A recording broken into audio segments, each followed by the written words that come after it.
What's up guys, today I'm going to teach you how to use Google Classroom. So first what you do is search up Google Classroom. And you click on it. As you can see, I've already made one. But if you're new, you should see a pop-up that says like continue. Like says stuff about your stuff, and you can continue. And then you click up here to either join or create a class to help you teach you how to create a class. So you'll see this thing, and you just click that, and just continue.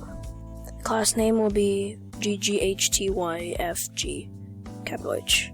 The section will be G, and the subject will be no. Oh, there's algebra 1, I guess, okay. And the room will be 34. So you create. It takes a long time, sort of, and you get your thing you can invite with this code right here.